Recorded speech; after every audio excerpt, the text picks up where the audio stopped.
Good morning, dear students. This is the last topic of our chapter, that is biological classification. We are moving towards the last section, that is viruses, viroids, and lichens. So first of all, you can see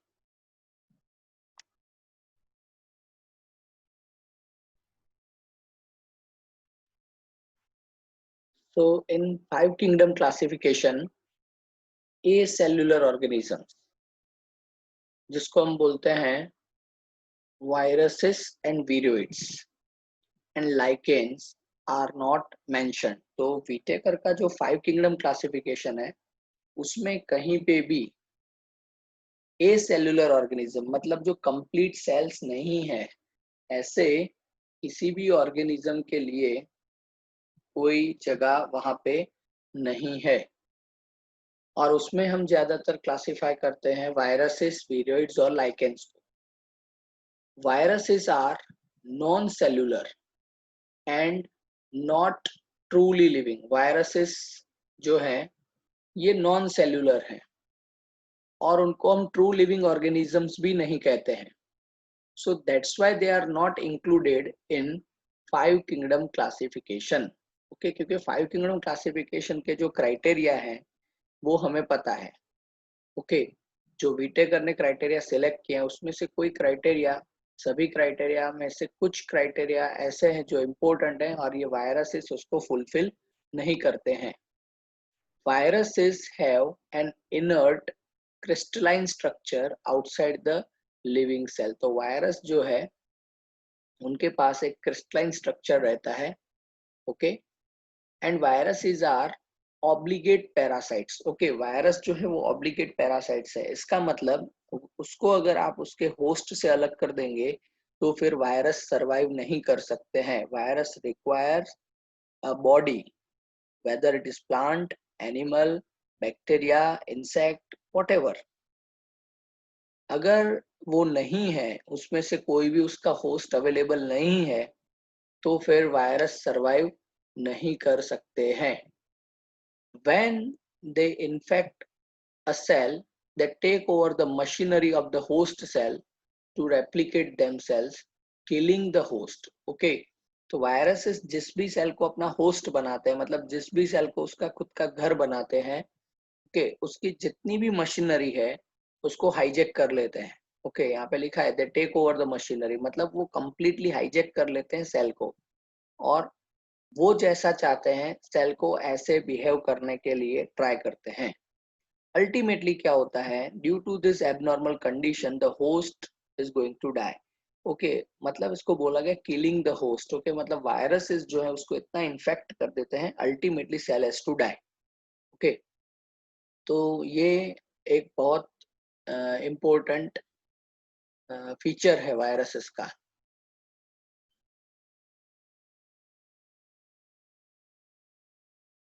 fine, सबसे पहले viruses के ऊपर किस किस ने काम किया उसके बारे में हम डिस्कस करते हैं। Louis Pasteur, he gave the name virus, means venom or poisonous fluid. Okay, तो लुइस पास्चर ने ये नाम दिया वेनम और पॉइजनस फ्लूइड, मतलब वायरस का जो अल्टीमेट मीनिंग होता है दैट इज वेनम और venom that is poison. Okay, then DJ Ivanovsky in 1892 he discovered virus. Okay, Ivanovsky ने सबसे पहले वायरसेस को डिस्कवर किया। he recognized certain microorganisms that cause mosaic disease of tobacco. तो उसने कुछ ऐसे माइक्रो ऑर्गेनिजम्स को स्टडी किया सबसे पहले डीजे इवानोवस्की ने 1892 में, जो टोबैको में पर्टिकुलर टाइप का डिजीज करते थे जिसको बोला जाता था mosaic disease of tobacco. They were smaller than bacteria because they passed through bacteria proof filters. अब इसको समझना है आपको। तो ये जो ऑर्गेनिजम्स थे, माइक्रोब्स थे, वो बैक्टीरिया प्रूफ फिल्टर में से भी पास ऑन हो जाते थे। मतलब हम फिल्टर करने के लिए एक फिल्टर रखते हैं किसी भी लिक्विड को फिल्टर करने के लिए, तो उसकी जो पोर साइज है, फिल्टर की जो मैश साइज है, उससे भी छोटी साइज के, मतलब बैक्टीरिया को आइसोलेट करने के लिए जो फिल्टर्स हम यूज करते हैं, उससे भी छोटी साइज के ये पार्टिकल्स थे जो उस फिल्टर में से भी फिल्टर आउट हो गए। ओके, तो that is and that was the idea behind that. Okay, M.W. Beijerinck. M.W. Beijerinck in 1898, he demonstrated that the extract of the infected plants of tobacco could cause infection in healthy plants also, and he called the fluid as contagium vivum fluidum, that is infectious living fluid. तो Beijerinck ने सबसे पहले ये demonstrate किया कि अगर कोई infected virus से इन्फेक्टेड अगर कोई टोबैको प्लांट है, उसका अगर आप फ्लूइड बनाते हो, ओके, एक्सट्रैक्ट बनाते हो, तो वो एक्सट्रैक्ट जो है किसी भी हेल्दी टोबैको प्लांट को या किसी और भी हेल्दी प्लांट को वो इन्फेक्ट कर सकता है। मतलब एक हेल्दी प्लांट भी एक इन्फेक्टेड प्लांट के एक्सट्रैक्ट के कांटेक्ट में आने से वो इन्फेक्ट हो सकता है। और उस फ्लूइड को उसने नाम दिया कंटेजियम वाइवम फ्लूइडम। ओके, इसका मतलब होता है इन्फेक्शियस लिविंग फ्लूइड। कंटेजियम का मतलब है इन्फेक्शियस। Okay, fine. ये नीट क्वेश्चन है, जैसे कि वायरस नेम किसने दिया? Louis Pasteur. Who first time discovered virus? Ivanovsky. Who have given this statement that is contagium vivum fluidum? Okay, तो दैट इज बेजरिंग। और उसके बाद जो है W.M. Stanley in 1935, he showed that viruses could be crystallized and crystals consist largely of proteins. तो viruses को आप crystalline format में convert कर सकते हैं, और ये जो crystals हैं ये ज्यादातर proteins के बने हुए होते हैं. It was the breakthrough in the viral related research. Okay, virus related research के वायरस का जो कोट है पूरा बॉडी का, that is majorly made up of the proteins. Fine, तो यहाँ पे एक वायरस का आपको स्ट्रक्चर दिखाया गया है। और virus is a nucleo protein. अब इस वर्ड को थोड़ा समझिए, nucleo that is nucleic acid plus protein. तो वायरस जो है उसमें बहुत इतना कॉम्प्लेक्स स्ट्रक्चर नहीं है, it is very simple structure. उसमें ज्यादातर दो ही चीजें आपको देखने मिलेगी, nucleo that is nucleic acid plus protein. Okay, major viral body is made up of this two materials. Okay, तो यहाँ पे लिखा है that is it has a protein coat that is called capsid. तो वायरस का यहाँ पे जो अब पूरा बाहर का आउटर लेयर, ये कोरोना वायरस के जैसा ही स्ट्रक्चर आपको दिख रहा है, तो बाहर का जो ये पूरा सरफेस दिख रहा है that is called protein coat, और उसको बोला जाता है capsid. And it's genetic material. तो वायरस का जो जेनेटिक मटेरियल है उसमें दो तरह का जेनेटिक मटेरियल हो सकता है, दैट इज आरएनए और डीएनए। ओके, आरएनए और डीएनए। फाइन, तो virus is a nucleo protein और उसमें प्रोटीन कोट है बाहर दैट इज कैप्सिड, और अंदर जो पैकिंग किया हुआ मटेरियल है दैट इज आरएनए और डीएनए। ज्यादातर हायर ऑर्गेनिजम्स में हमें पता है कि जो जेनेटिक मटेरियल रहता है दैट इज डीएनए, लेकिन वायरस जो है उसमें not only in higher organism लेकिन बैक्टीरिया से लेके सभी में जेनेटिक मटेरियल जो है उसकी शुरुआत होती है डीएनए से। ओके, और वही DNA from bacteria to human के रहता है एज अ जेनेटिक मटेरियल। लेकिन वायरस में आरएनए भी जेनेटिक मटेरियल है और डीएनए भी जेनेटिक मटेरियल है, depends on virus. No virus contains both that is RNA and DNA. कोई भी वायरस ऐसा नहीं होगा जिसमें आपको ये दोनों molecule as a genetic material एक साथ देखने मिलेंगे, that is RNA and DNA. अब वायरस में जो इन्फेक्शियस है वो कौन है? The genetic material is infectious. Okay, virus का जो जेनेटिक मटेरियल है दैट इज इन्फेक्शियस। ओके, क्योंकि यही जेनेटिक मटेरियल जो है वो एंटर करता है इनटू द होस्ट सेल और फिर वहां पे वो इन्फेक्शन साइकिल पूरी रन करता है। ओके, अब आप यहाँ पे इन्फ्लुएंजा वायरस जो है उसको आप देखिए, इन्फ्लुएंजा वायरस मतलब जो फ्लू वायरस है उसका यहाँ पे स्ट्रक्चर आपको दिखाया गया है। You can see RNA, okay, उसके ऊपर ये लिपिड एनवेलप, ये पूरा कैप्सिड है, that is the protein coat. यहाँ पे आप स्पाइक लाइक स्ट्रक्चर्स तो देख रहे हैं, उसमें दो तरह के स्पाइक्स है, रेड कलर के और ब्लू कलर के आपको दिख रहे हैं। तो रेड कलर के जो स्पाइक्स है that is haemagglutinin, okay, haemagglutinin, ये उसका एक एंटीजन है वायरस का, उसके सरफेस पे दिखता है। दूसरा है ये एंजाइम है न्यूरामिनिडेज, ओके, न्यूरामिनिडेज जो ब्लू कलर का बल्ब अपीयरेंस में जो आपको दिख रहा है दैट इज न्यूरामिनिडेज। हमें पता है H1N1 वायरस, तो ये H1N1 उसमें H और N क्या है, तो H stands for him agglutinin और N दैट इज न्यूरामिनिडेज, ओके। तो उसके जो कोड प्रोटीन के नंबर दिए गए हैं उसकी वैरायटी के हिसाब से H1N1, H1N5 ऐसे हो सकता है। It depends on the species of the virus, variety of the virus. Generally, viruses that infect plants have single stranded RNA। तो ये कॉमन एक फीचर हमें देखने मिलता है कि जो वायरसेस है जो प्लांट को इन्फेक्ट करते हैं उनके पास single stranded RNA as a genetic material रहता है। डियर स्टूडेंट्स, आपको यहाँ पे मैं एक साइन भी बता देता हूँ, क्योंकि बहुत बार एग्जाम में शॉर्ट फॉर्म्स यूज होते हैं, तो आपको वो शॉर्ट फॉर्म्स भी पता होना चाहिए। अगर मैं बोलता हूँ सिंगल स्ट्रैंडेड आरएनए तो एसएस आरएनए ऐसे भी आप लिख सकते हैं, ओके। एसएस का मतलब होगा सिंगल स्ट्रैंडेड आरएनए। और ऐसे ही viruses that infect animals have either single or double stranded RNA और double stranded DNA। तो कैसे लिखेंगे डबल स्ट्रैंडेड, तो फिर डबल स्ट्रैंडेड के लिए DS RNA and ES DNA। तो शॉर्ट फॉर्म को ऐसे समझना है, SS RNA लिखा है तो सिंगल स्ट्रैंडेड RNA, DS लिखा है तो डबल स्ट्रैंडेड, ओके। फिर DNA और RNA whatever it may be. तो viruses that infect animals have either single और डबल स्ट्रैंडेड RNA और डबल स्ट्रैंडेड DNA। बैक्टीरियोफाजिस, ये बैक्टीरियोफाजिस जो है they are completely a different kind of the viruses that infect bacteria only. तो ये सिर्फ bacteria को ही इन्फेक्ट करते हैं and usually they have double stranded DNA. तो इनके पास डबल स्ट्रैंडेड डीएनए रहता है in case of the bacteriophages. और बैक्टीरियोफाजिस का बायोटेक्नोलॉजी में बहुत रोल है as a genetic vector, okay. तो ये नीट क्वेश्चंस हो सकते हैं कि प्लांट वायरसेस का जेनेटिक मटेरियल कैसा होता है, तो that is single stranded RNA.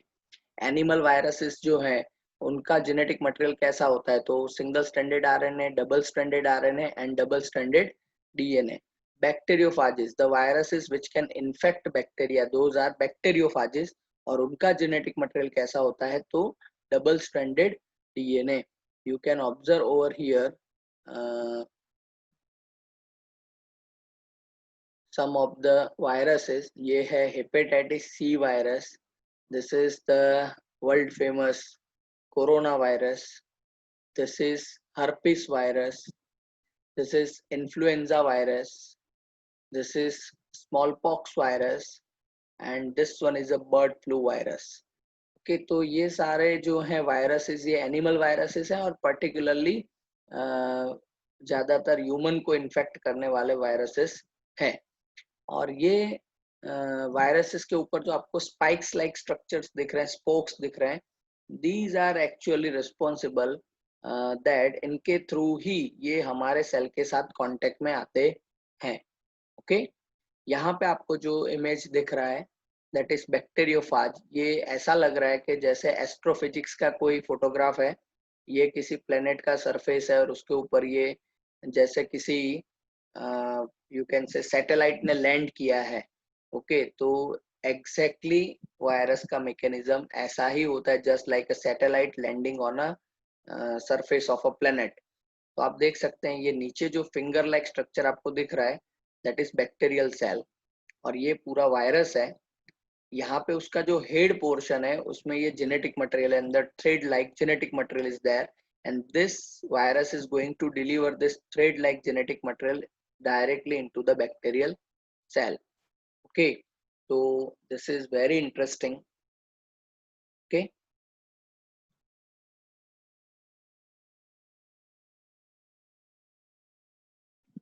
the protein coat that is capsid made up of small subunits that is capsomeres protects nucleic acid. तो obvious है कि प्रोटीन कोट जो है वायरस का which is called capsid which is made up of the small subunit proteins. Okay, उसको बोला जाता है कैप्सोमियर्स। पूरा जो कोट है उसको बोला जाता है कैप्सिड, और उसके जो छोटे छोटे सब यूनिट्स है उसको बोला जाता है कैप्सोमियर्स। ये क्या करते हैं? तो दूसरा तो कुछ उनके पास है नहीं, but they are going to protect the nucleic acid. Capsomeres are arranged in helical और पोलीहेड्रल ज्योमेट्रिक फॉर्म्स। ये जो कैप्सोमियर्स है उनका अरेंजमेंट भी इंटरेस्टिंग है। They are arranged in helical और polyhedral geometric forms.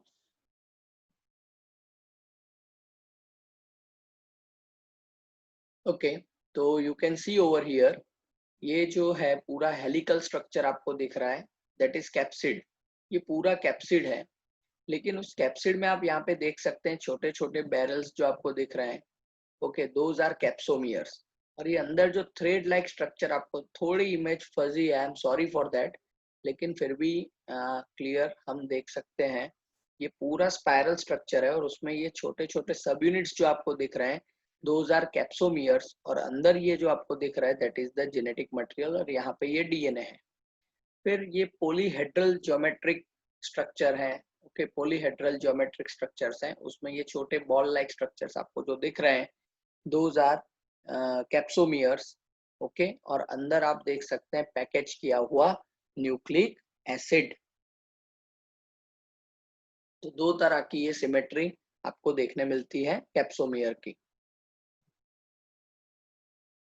Fine, viruses जो है they cause disease like mumps, smallpox, herpes, influenza and AIDS. ऐसे बहुत सारे इंपॉर्टेंट डिजीज जो है वो ह्यूमन में होते हैं because of the viral infection. Mumps, smallpox, herpes, influenza and AIDS, और इसमें अब एक और लिस्ट आप पेंडेमिक में ऐड कर सकते हैं that is Covid. Okay, corona virus disease. Okay, यहाँ पे आपको सेवेरिटी दिखाई गई है। मम्प्स में देख सकते हैं आप पूरा इसका जो फेस है सूज गया है। स्मॉल पॉक्स की सिवियरिटी आप देख सकते हैं इस फोटोग्राफ में, कितना डैमेज हुआ इस बॉडी को, इस पर्सन को। हर्पिस, ओके, तो हर्पिस में पूरा ऐसा हो सकता है। इन्फ्लुएंजा तो बहुत कॉमन है, कफ कोल्ड, और एड्स जो है उसमें पर्सन की हालत और भी खराब होती है। इन प्लांट्स में भी डिजीज करते हैं। In plants the symptoms can be mosaic formation, leaf rolling and curling. तो वायरस की वजह से जो लीव्स हैं वो रोल कर जाते हैं, कर्ल हो जाते हैं। ओके, और उसकी वजह से फोटोसिंथेटिक सरफेस उनकी कम हो जाती है, और उस वजह से अल्टीमेटली फोटोसिंथेसिस रेट कम होने की वजह से plant have to suffer starvation and ultimately it will die. Yellowing and vein clearing, leaf का येलोइंग हो जाता है, लीव्स जो है वो येलो होना शुरू हो जाते हैं, और वेन क्लियरिंग यहाँ पे होता है। ओके, ड्वार्फिंग, प्लांट की ग्रोथ जो है वो स्टंटेड हो जाती है। ओके, तो छोटे प्लांट्स प्रोड्यूस होते हैं। प्लांट्स जितने छोटे होंगे कैनोपी कम हो जाएगी, और उसकी वजह से आपको अल्टीमेटली उस प्लांट में से प्रोडक्टिविटी भी कम मिलने वाली है। सो वायरसेस हैं वो बहुत डैमेज करते हैं। ओके, आप यहाँ पे फोटोग्राफ में देख सकते हैं tobacco mosaic virus that is TMV. Okay, cylindrical structure का पूरा वायरस है, ये उसका आरएनए जीनोम है पूरा वायरस का, और ये छोटे छोटे जो आपको दिख रहे हैं structures those are the capsomeres. और ये पूरा स्पाइरल सिमेट्री में जो अरेंज्ड है, सिलिंड्रिकल स्पाइरल सिमेट्री, ये उसका पूरा कैप्सिड है। यहाँ पे आप बैक्टीरियोफाज का स्ट्रक्चर देख सकते हैं, एक सैटेलाइट के जैसा स्ट्रक्चर आपको दिख रहा है। ये उसका पोलीहेड्रल हेड है। उसमें आपको जीनोम देखने मिलेगा। This is collar. ये डायग्राम है वो ड्रॉ करने के लिए बहुत बार पूछा जाता है, that is of bacteriophage collar. Okay, फिर ये जो है शीट, ये जो शीट है ये स्प्रिंग के जैसा काम करती है, और ये जो है उसके टेल। ओके, और ये टेल फाइबर्स। ओके, तो टेल फाइबर से ये सरफेस पे अटैच होता है, अपने आप को अटैच करता है, और ये जो कॉन्ट्रैक्टाइल मैंने बोला ना स्प्रिंग जैसा स्ट्रक्चर, ये कॉन्ट्रैक्ट करता है, और ये वायरस जो है अपने हेड में से जो उसका जेनेटिक मटेरियल है दैट इज डीएनए, वो होस्ट में मतलब बैक्टीरिया में रिलीज करता है, दैट इज बैक्टीरियोफाज। ओके, तो यहाँ पे आपको उसके कुछ रियल इमेजेस भी इलेक्ट्रॉन माइक्रोस्कोप से लिए गए रियल फोटोग्राफ आप यहाँ पे देख सकते हैं। Okay, you can C about the schematic representations as well as the real electron microscope images. Tobacco mosaic virus, okay, spiral form पूरा आप देख सकते हैं। फिर adeno virus that is nucleo polyhedron virus. फिर आप देख सकते हैं इन्फ्लुएंजा वायरस, ये उसके रियल इमेजेस में आपको दिखा रहा हूँ। ओके, तो ये है इन्फ्लुएंजा वायरस, बीच में ये डार्क जो स्पॉट जैसा दिख रहा है that is it's genetic material, और बाहर की ये जो रिंग जो आपको दिख रही है दैट इज द कोट। और ये आप देख सकते हैं बैक्टीरियोफाज T4, ये पूरा सीरीज है T1 T2 T4 T5 6 7 और ऐसे। तो ये बैक्टीरियोफाज T4 का इमेज आप देख रहे हैं। कितने छोटे हैं आप समझ सकते हैं, ये 20 नैनोमीटर की लेंथ आपको यहाँ पे दिखाई है। ओके, और उसके हिसाब से आप कैलकुलेट कर सकते हैं कि ये वायरस कितना छोटा है।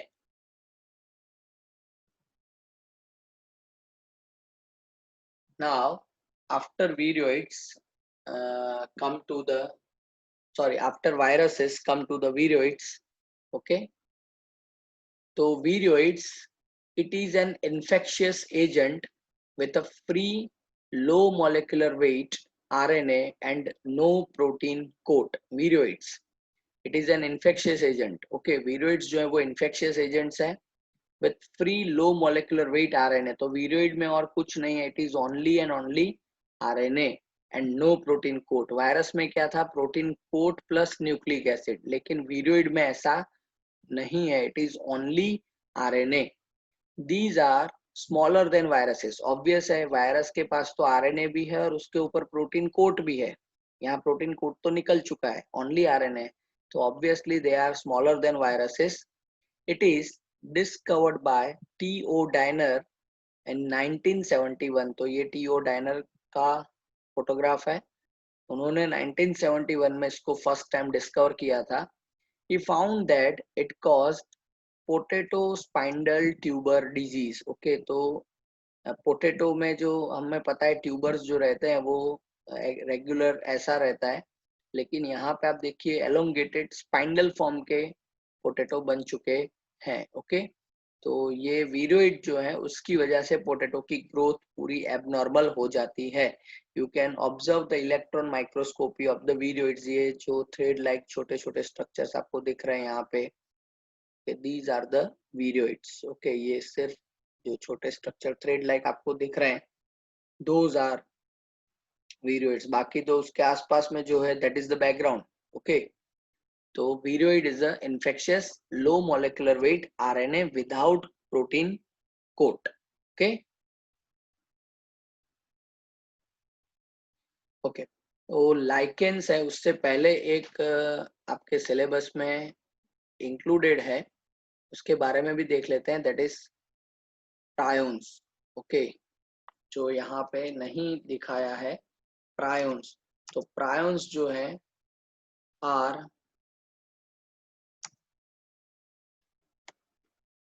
infectious protein. Okay, prions are infectious proteins without nucleic acids. Okay, मतलब विदाउट डीएनए और आरएनए। तो हमने देखा वायरस जो है that is protein plus nucleic acid, viroids only, you can say only RNA, और prions only proteins without nucleic acid. और उसका जो प्रायोन्स है they can cause mad cow disease.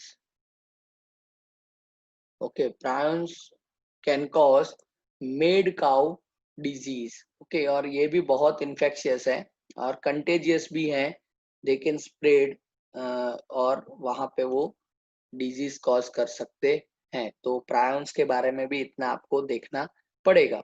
तो वायरसेस, वीरोइड्स और प्रायोन्स, इन तीनों में थोड़ा थोड़ा डिफरेंस है। वायरस का मतलब प्रोटीन प्लस न्यूक्लिक एसिड, चाहे वो डीएनए है आरएनए है। फिर आइए वीरोइड्स पे, तो वीरोइड्स मतलब only RNA, no protein. Prions तो it is only protein, no RNA, no DNA. Okay, तो इतना थोड़ा आपको यहाँ पे याद रखना है। Fine, come to lichens, which is the last part of the chapter. Lichens are symbiotic associations, mutually useful associations between algae and fungi. तो lichens जो है ये 11 से लेकर 12 तक आप शायद 4 बार पढ़ने वाले हैं अलग अलग एस्पेक्ट से। तो lichens are symbiotic associations, mutually they are useful associations। मतलब symbiosis जो होता है, ओके, उसमें बहुत तरह के रिलेशंस होते हैं, लेकिन ये म्यूचुअल रिलेशन है between algae and fungi. Mutual relation का मतलब क्या होता है? It is called win win position. Okay, अगर एक ब्रिलियंट स्टूडेंट दूसरे ब्रिलियंट स्टूडेंट को हेल्प करता है, दोनों एक दूसरे को हेल्प करेंगे तो अल्टीमेटली दोनों को बेनिफिट होता है। ऐसा ही ये काम है, it is called win win position. The algal component is called phycobiont. Okay, जो algal component है उसको लाइकेन में बोला जाता है फाइकोबायोन्ट। बायोन्ट का मतलब लाइफ, फाइको का मतलब प्लांट। तो जो प्लांट काउंटर पार्ट है उसको बोला जाता है फाइकोबायोन्ट, और alga है that is the plant component. और ये ऑटोट्रॉफिक है, ये हमें पता है। algae can perform photosynthesis for its own food, तो ये ऑटोट्रॉफिक है। और जो दूसरा जो पार्ट है that is fungal component, it is mycobiont. Myco का मतलब होता है फंगस और बायोन्ट का मतलब होता है लाइफ। ओके, और ये हमें पता है इट इज हेट्रोट्रॉफिक। ओके, तो ये फंजाई है। तो लाइकेन जो है that is symbiotic association between this two organisms. आप यहाँ पे लाइकेन्स देख सकते हैं, ये जो व्हाइट स्पॉट्स हैं, ऑरेंज स्पॉट्स, ग्रीन स्पॉट्स जो आपको दिख रहे हैं, that is also all are lichens. ये भी लाइकेंस हैं। और ये ट्री के स्टेम के ऊपर आपको दिख रहा है ग्रीन कलर के, ये सारे के सारे लाइकेंस हैं। ठीक,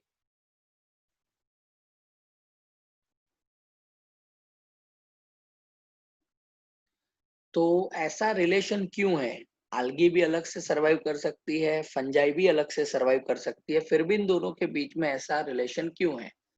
तो algae जो है यहाँ पे it prepare food for fungi, क्योंकि algae जो है वो ऑटोट्रॉफिक है। It can prepare food for itself as well as it will prepare the food for fungi also. और सामने फंजाई उसको क्या हेल्प करती है? मैंने बोला ना विन विन पोजीशन है, मतलब दोनों एक दूसरे को हेल्प करते हैं। Fungi provide shelter and absorb the mineral nutrients and water for its partner. तो algae जो है वो फोटोसिंथेसिस करेगा, और फोटोसिंथेसिस के लिए उसको जो मिनरल न्यूट्रिएंट्स और वाटर चाहिए वो फंजाई लाके देगी। और उसके साथ साथ algae को ये शेल्टर भी प्रोवाइड करने वाली है, fungi. Okay, lichens are considered, इसीलिए इसको बोला जाता है विन विन पोजीशन, दोनों एक दूसरे को हेल्प करते हैं। अच्छा, दोनों को अगर एक दूसरे से आप सेपरेट कर दोगे, मतलब ऐसी algae और फंजाई जो लाइकेन में पार्टिसिपेट कर रहे हैं, उन दोनों को अगर आप अलग कर दोगे तो फिर दोनों सरवाइव नहीं कर पाएंगे, बोथ विल डाई। लाइकेन हमारे लिए कॉमन भी है, कुछ तो लाइकेन ऐसे भी हैं जिसको हम अपने किचन में यूज करते हैं। ओके, पर्टिकुलरली दगड़ फूल, ये आपने किसी ने नाम अगर सुना हो दगड़ फूल, क्या आप गूगल भी कर सकते हैं। Okay, it is the Hindi name. ये जो लाइकेन है ये सांभर और इन सभी रेसिपीज में डाला जाता है। Okay, because of its fragrance and flavour. Okay, because इस एसोसिएशन की वजह से बहुत अच्छे फ्लेवर्स भी डेवलप होते हैं। एज वेल एज लाइकेंस कभी आपको आपके आसपास नहीं देखने मिलेंगे। आपने कभी प्लांट्स के ऊपर ऐसा स्ट्रक्चर भी नहीं देखा होगा जैसा है अभी इस स्लाइड पे आप दिख रहा है। ये सभी प्लांट के ऊपर स्ट्रक्चर्स हैं, ट्री के ब्रांचेस के ऊपर है, कभी नहीं देखा होगा। क्योंकि लाइकेंस जो है उनको एटमॉस्फेयर जो चाहिए, नॉन पॉल्यूटेड एनवायरमेंट चाहिए, नॉन पॉल्यूटेड। तो सिटीज और विलेजेस में तो पॉल्यूशन का लेवल हमें ऑलरेडी पता ही है। तो लाइकेंस जनरली जो है वो डेंस फॉरेस्ट में ग्रो होते हैं ऑन द ट्रीज। ओके, मतलब ट्री का जो बार्क है उसके ऊपर वो ग्रो होता है in the moist condition as well as. Okay, low temperature चाहिए, मॉइस्ट कंडीशन चाहिए, पॉल्यूशन फ्री एनवायरमेंट चाहिए। तो lichens are very good pollution indicators. Okay, pollution indicators क्यों? तो अगर पॉल्यूशन बढ़ेगा तो lichen will not survive. Okay, उसकी डेथ हो जाएगी। ओके, तो पता चल जाएगा कि पॉल्यूशन बढ़ा है। They do not grow in the polluted areas.